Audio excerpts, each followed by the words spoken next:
परमात्मा ने सृष्टि की रचना की, दोनों मिला जुला, जड़ चेतन। शरीर जड़ और शरीर में रहने वाला जो है वह चेतन है। चेतन जड़ में वैसे क्रिया नहीं हो सकती जब तक चेतन का समावेश नहीं हो। इसीलिए जड़ चेतन दोनों मिला जुला। और ये अच्छी तरह समझिए, जो चेतन है वह सुख स्वरूप है और जड़ जो है वह दुख स्वरूप है। जैसे आप सुख जो लेते हैं, सुख दुख जो होता है कैसे होता है? चेतन है शरीर में, जीव है, तभी सुख दुख आप लेते हैं। सुख होता है, दुख होता है, शरीर से निकल जाए सुख दुख, कुछ अनुभव करें। खाते हैं तो कहते हैं बड़ा अच्छा, बड़ा मीठा लगता है। शरीर से जीव निकल जाए, मुंह में रसगुल्ला दे तो पता चलेगा? कुछ पता नहीं चलेगा। मरने के बाद सब सारी इंद्रियां रहती है लेकिन कोई ज्ञान नहीं, जड़। और वह जो है चेतन, वह सुख स्वरूप है। शरीर में है तो शरीर का गुण दुख और जीव का, इसलिए हम लोगों को कभी सुख कभी दुख, कभी सुख कभी दुख। ऐसा नहीं सोचिए कि 2-4-10 अरब का पैसा जमा कर लेंगे, बड़का माल बना देंगे तो किसी तरह का दुख नहीं होगा। 10-20 गाड़ी खरीद लेंगे तो किसी, अरे कितनों करते रहिएगा। बहुतों को देखा गया कि नहीं, बहुत धनी आदमी सब है, उनसे जाके पूछिए तो किसी तरह का दुख होता नहीं। आपसे ज़्यादा दुखड़ा वही सुनाएगा।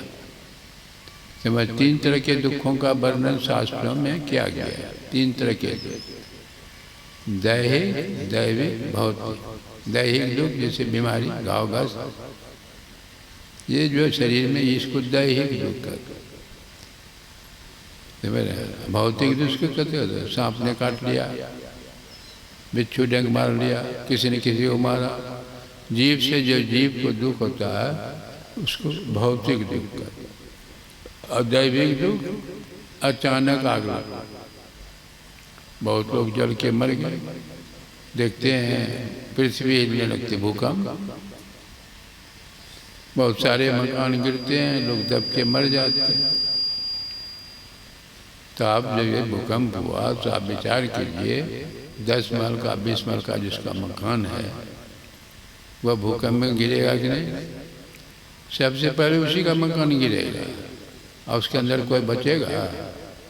कोई नहीं बचेगा। गरीब की झोपड़ी गिरेगी तो क्या मरेगा कोई? झोपड़ी लेके फिर खड़ा हो जाएगा। इसका मतलब यह नहीं समझिए तब तो झोपड़िए बढ़िया है। मेरा ये कहने का मतलब नहीं है। मतलब है कि संसार में यदि चाहते हैं जीवन में कभी दुख नहीं हो तो आपको सांसारिक पदार्थों से चाहेंगे ये सदा के लिए थी दुख से छुट्टी, ये संभव नहीं है। इसलिए सरकार का अपना प्रयास कर रही है, कितना प्रयास कर रही है, लेकिन क्या होता है कि आप देख रहे हैं इससे थोड़ा सा लाभ जो है लेकिन शांति नहीं मिलती। क्यों नहीं मिलती शांति? विचार कीजिए। जैसे आपको प्यास लगी है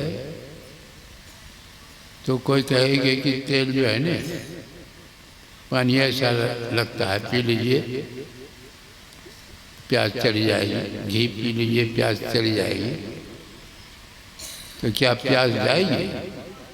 प्यास और बढ़ेगी, जाएगी नहीं जब तक कि आप पानी नहीं पिए, बढ़ेगी नहीं। क्योंकि ये शरीर जो हम आपका जो है वह 5 तत्वों का बना हुआ है। मिट्टी, पानी, अग्नि, हवा, आकाश, 5 तत्वों का। आप 5 तत्व ही देते हैं।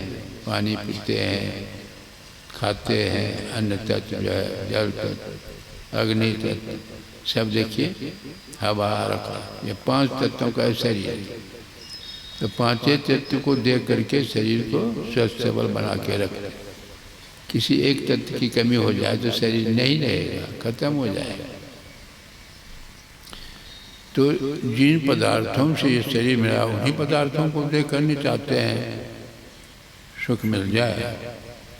लेकिन परमात्मा का बच्चा जो जीव है आत्मा, वह मिट्टी पानी का बना हुआ नहीं है। वह ईश्वर अंश जीव अविनाशी परमात्मा से बना हुआ है। वो चेतन जीव जो है शरीर में, हम आप सबके शरीर में, सृष्टि में सब जगह क्रिया जहाँ हो रही है तो कर्ता मौजूद है। कर्ता को ही कहिए आत्मा परमात्मा जी के, समझ रहे, क्रिया हो रही है सब जगह। क्रिया कहीं ऐसा लगता है, भले आपको देखने में लगता हो यह पेड़ जो है ना अस्थिर है। विचार कीजिए, छोटा पौधा धीरे धीरे बढ़ते बढ़ते फिर खत्म। ये हम लोग का शरीर देख लीजिए, थोड़ा बच्चा धीरे धीरे बढ़ रहा, बढ़ते बढ़ते खत्म। क्रिया हो रही कि नहीं? तो 3 गुण, रजोगुण, तमोगुण, सतोगुण, ये तीनों गुण जो है सृष्टि में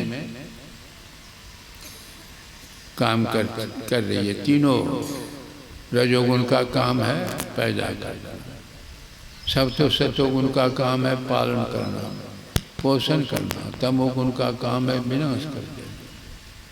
ये 3 गुण शरीर में सृष्टि में सब जगह पैदा करते हैं कि नहीं, पालन पोषण करते हैं कि नहीं, विनाश करते हैं कि नहीं। 3 गुण हम आपके अंदर में सारे सृष्टि में। ये तीनों गुण अपने सनातन धर्म में 3 देवता को कहा गया है, ब्रह्मा, रजोगुण, सुन रहे थे। ये तीनों कर्मचारी है, भगवान विष्णु सतोगुण पालन पोषण और भगवान शंकर तमोगुण। ये तीनों परमात्मा के कर्मचारी हैं, परमात्मा नहीं है। परमात्मा नहीं है। जग पे कन तुम देखन हारे, विधि हरि शंभु न चावन हारे। तेऊ न जाने मर्म तुम्हारा, और को तुम्हें जाना रहा। अब देखिए, ब्रह्मा विष्णु को न जाने वाला वह शक्ति, सर्वशक्तिमान उसको कहा।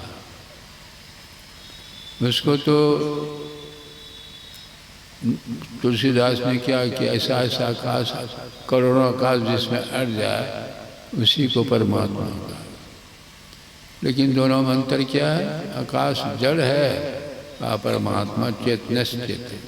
सारे सृष्टि में जो चेतन तत्व है सब में, सब जगह वो परमात्मा ही समझिए एक तरह से। शरीर में आ गया, शरीर जड़ है, शरीर के साथ है, इसीलिए दुख होता है। शरीर से फुटा लीजिए, अलग कर लीजिए, दुख से भी अलग हो जाएंगे,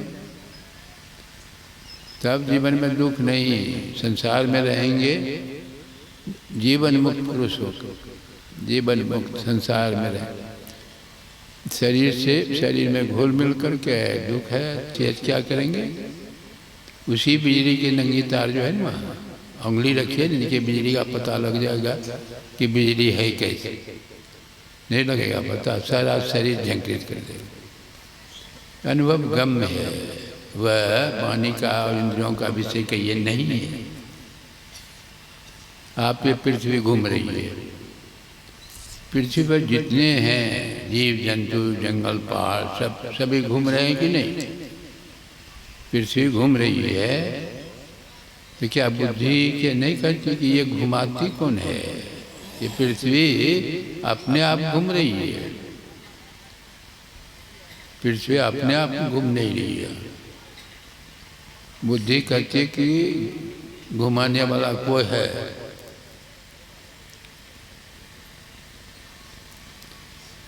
आप देखिए, उससे पूछे कि कोई कहीं बिजली कैसी है, क्या उत्तर देंगे? एक शक्ति है, एक ऊर्जा है। आप नहीं बता सकते ठीक ठीक बिजली कैसी है। तो उसी तरह संतों ने कहा कि जैसे हम लोग भी घूम रहे हैं, चल रहे हैं, फिर रहे हैं, हमारे अंदर भी वह शक्ति काम कर रही है। उसको जो कहिए, आत्मा कहिए, जीवात्मा कहिए, वो शक्ति काम कर रही है। हम आपके अंदर भी शक्ति वह निकल जाए, जीव कहते हैं, जीव निकल, शरीर जो है में क्रिया होती है, कोई क्रिया हो ही सकती तो सृष्टि में काम, जड़ चेतन गुण दोष में विश्व की नहीं करता। इसलिए कबीर साहब ने कहा तन दर सुखिया कोई नहीं देखा, एक दो की बात नहीं करते कोई नहीं। यहाँ तक कह दिया कि ब्रह्मा विष्णु महेश, ये सब भी दुखी समझ रहे, साधारण लोगों की बात छोड़ दीजिए, ये सब एक ही काम, यदि उनका दर्शन या करना चाहते हैं तो अनुभव गम्य है, इंद्रियों का विषय नहीं है। आपको शरीर से उठाकर अपना ज्ञान करना, शरीर से जैसे शरीर में इस तरह घुल मिल करके है जैसे फूल में सुगंध है। सुगंध कहीं एक जगह नहीं है, तिल में तेल रहता, दूध में घी रहता, तो घी दिखाई पड़ती है? नहीं दिखाई पड़ती। आज यदि देखना चाहें तो क्या करेंगे, दूध को मथेंगे, क्रीम निकलेगा, आग पर तपाएंगे तो घी, तब तो घी दिखाई पड़ती, घी से होने वाला लाभ भी मिलने लगेगा। एक दूध के साथ जो घी है, उस घी से आप पूरी बुनिया बना सकते हैं? नहीं बना सकते। हाँ, पेड़ा बना सकते हैं, खोआ बना सकते हैं। और वही घी जब दूध से घी अलग हो जाता है तो उस घी से पूरी बुनिया बनाते हैं।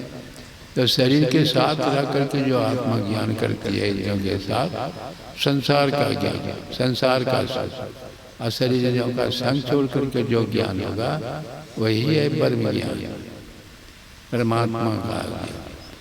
पहले तो मिश्रित है, मिश्रित फुटा लगा तो मिश्रित जथा अब मिश्रित नहीं है। इसलिए कबीर साहब ने कहा कि लाल लाल सब कोई कहे सबकी गांठी लाल, गांठी खोल के परखे नहीं तासे भयो कंगाल। कंगाल कौन है? साधारणतः लोग तो बुझते हैं जो भीख मंगा है, खाने पीने का ठिकाना नहीं है, घर नहीं है, वही कंगाल। लेकिन नहीं, कंगाल हुआ है जिसको हवस है, और हो जाता और हो जाता, और जब 10 20 50 ऐसे तो वही 1000 तो लाख लगेगी, कोटि अरब खरब असंग धारापति होने की चाह जाएगी। पृथ्वी पताल राज करा, कृष्णा अधिक आग लगेगी, सुंदर एक संतोष बिना छठ तेरी से भूख कभी। ऐसा होता है कि अब नहीं चाहिए, एक के बाद एक, एक के बाद एक करते करते और तृप्ति ही संसार से गुजर जाए, तृप्ति होती ही नहीं। कहते हैं इसीलिए कबीर साहब ने कहा लाल लाल सब कोई कहे, सबकी गांठी लाल, सबके अंदर में ही है। गांठी क्या है? वो जड़ और चेतन, जड़ चेतन ही ग्रंथि पड़ी, शरीर में जड़ और चेतन दोनों, शरीर जड़ और आत्मा चेतन दोनों का मिलाप हो गया। खाली मिलाप को खोल देना है, गठबंधन को हटा देना, फिर जो है दुख भी साथ साथ खत्म। अब कैसे हटाया जाए, क्या क्रिया है, इस समय में आप सुनेंगे। हमारी तो तबीयत अभी ठीक नहीं जा रही है, आए आप सबों का दर्शन करने के लिए। यही कह करके मैं अपनी वाणी को विराम दे रहा हूँ। बोलिए श्री सद्गुरु। श्री सद्गुरु महाराज की जय।